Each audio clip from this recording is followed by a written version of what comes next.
Bonjour à tous, voici Cinéma en résumé aujourd'hui pour décortiquer l'intrigue du drame de science-fiction 2023 Swap.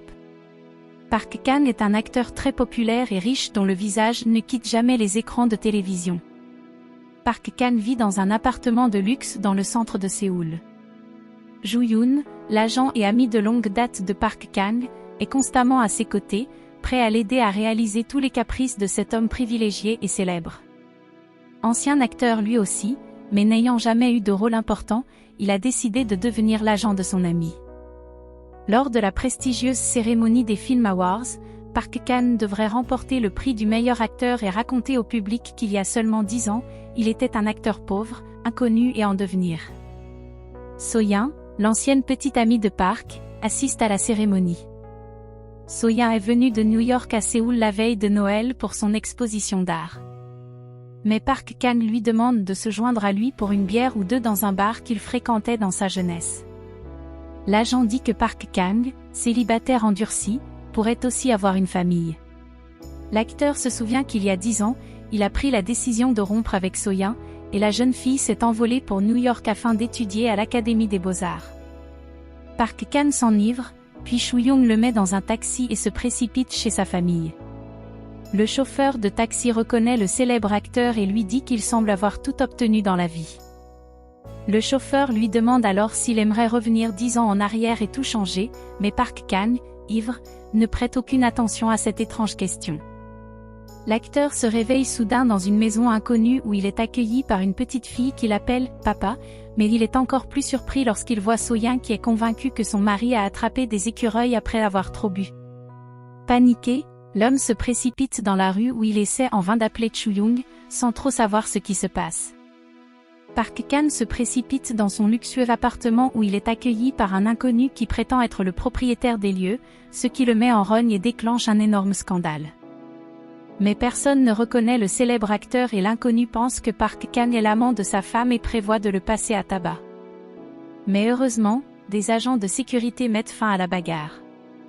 Park Chan est emmené au poste de police où on lui explique que l'appartement luxueux appartient à quelqu'un d'autre et que l'acteur n'a rien à y voir.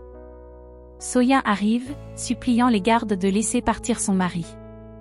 Park Chan déclare que So-yeon n'est pas sa femme et se fait gifler. Il a été pris dans une vie étrange après une course en taxi avec un chauffeur étrange. L'acteur, déconcerté, arrive chez So-yeon qui lui demande de s'occuper de ses jumeaux, son fils Roa et sa fille Roe, parce qu'elle doit se rendre d'urgence dans une galerie d'art pour travailler. Park Chan accepte à contre-ségur, ne comprenant toujours pas comment il a pu avoir une femme et des enfants. Le chauffeur décide d'emmener ses enfants à une station de taxi où un chauffeur affirme qu'il ne possède aucune voiture correspondant à la description de Park Chan. L'homme plus âgé rencontre les enfants et découvre qu'il travaille également comme acteur, faisant des apparitions dans des émissions de télévision, et que son salaire permet à peine à la famille de joindre les deux bouts. Le soir, Park Chan explique à So-yeon qu'il est tombé dans une réalité alternative après être monté dans un mystérieux taxi. L'acteur raconte sa vie luxueuse depuis cette réalité alternative, et la femme est rassurée que son bien-aimé ait perdu la tête. Quelques jours passent alors qu'il s'efforce de s'habituer à sa nouvelle vie avec ses enfants incroyablement actifs et sa femme, qui est toujours à ses trousses. Tout cela rappelle à l'acteur une maison de fou dans une vie qu'il n'a pas choisie. Un jour, So-yeon rappelle à son mari qu'il doit jouer dans une série à petit budget et incroyablement mal notée. Park Chan joue son rôle à la perfection, sachant qu'il ne représentera quelque chose que pour sa famille. Park Chan rencontre sa vieille connaissance Woo est dans la rue et la supplie de jouer un rôle dans sa production théâtrale, qui n'a pratiquement pas de public. L'acteur promet d'y réfléchir et est surpris d'apprendre par une fille que Joo-yoon, qui n'était que son agent dans une réalité antérieure, est aujourd'hui un acteur populaire à qui l'on fait confiance pour jouer des rôles dans des films de premier plan. Park Chan se rend compte qu'un ami dans ce monde a pris sa place. Park Chan s'introduit dans la loge de Joo-yoon et son ami le reconnaît immédiatement et accepte de dîner avec lui. Joo-yoon dit que Park Chan a renoncé à son audition pour un rôle important pour So-yeon et que le rôle a été donné à Joo-yoon. Park Chan se rend compte qu'il choisit d'être avec sa petite amie contrairement à ce qui se passe dans sa vraie vie où il la laisse tomber pour une carrière et de l'argent. Park Chan a accepté de jouer le rôle de Woo et dans une production théâtrale et anime considérablement le spectacle où le public habituellement clairsemé s'endort sur son siège. Shui-young assiste également à une pièce où il flirte avec Woe et Park Chan pense que dans sa réalité le couple finirait par se marier. Park Chan s'habitue peu à peu à sa nouvelle vie et passe même une bonne soirée avec Soo-young et ses amis. Le lendemain, Nam Soon, la mère de l'acteur, vient lui rendre visite. Dans cette réalité, elle est plus grincheuse et insistante que dans sa vie précédente.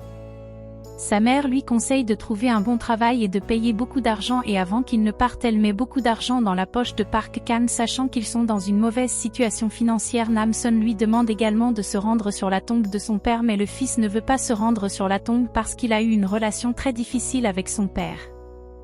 Park Chan essaie d'auditionner pour le rôle mais le réalisateur hésite à le faire travailler avec son ami Shui-young ce qui contrarie Park Chan parce qu'il a refusé le rôle à dessein. La bienveillante Shui-young lui propose de devenir son agent mais Park Chan refuse avec colère ce travail qu'il considère comme une humiliation. Le lendemain, Park Chan se rend à la galerie de sa femme mais elle n'est pas là. Avec les jumeaux, il se rend à la cour de récréation où Ro et dit qu'il va se faire un non-Ro et tombe du toboggan de la cour de récréation et se blesse au bras. Park Chan emmène son fils à l'hôpital où il est soigné pour des blessures mineures. Plus tard, Shui-young arrive et Park Chan est surpris d'apprendre que sa femme travaille comme vendeuse pour soutenir financièrement leur famille, ce qui le fait se sentir lésé et soulagé d'apprendre que ses cartes bancaires sont presque vides.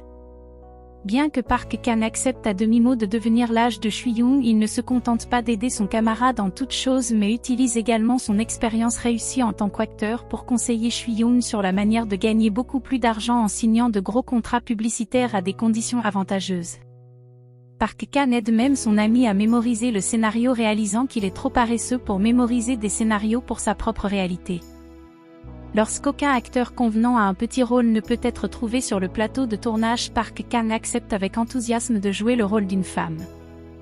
Park Chan accepte avec enthousiasme de jouer le rôle et impressionne le réalisateur par ses excellentes compétences en équitation contrairement à Shui-young qui est terrifié par les chevaux.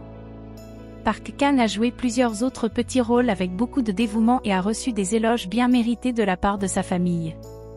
Il s'habitue de plus en plus à la vie de famille appréciant chaque jour avec sa famille et ses amis. Les revenus de Park Chan augmentent régulièrement et il se sent de plus en plus en sécurité. Park veut installer sa famille dans un luxueux appartement du centre-ville mais Soo-young refuse catégoriquement d'opérer des changements aussi radicaux dans la vie de ses enfants. Park Chan et sa femme acceptent et arrivent bientôt à la conclusion que sa vraie richesse n'est pas les millions de sa vie passée mais sa famille qui le rend vraiment heureux. Au fil des mois, Park Chan oublie peu à peu sa vie passée qu'il trouve désormais ennuyeuse et solitaire.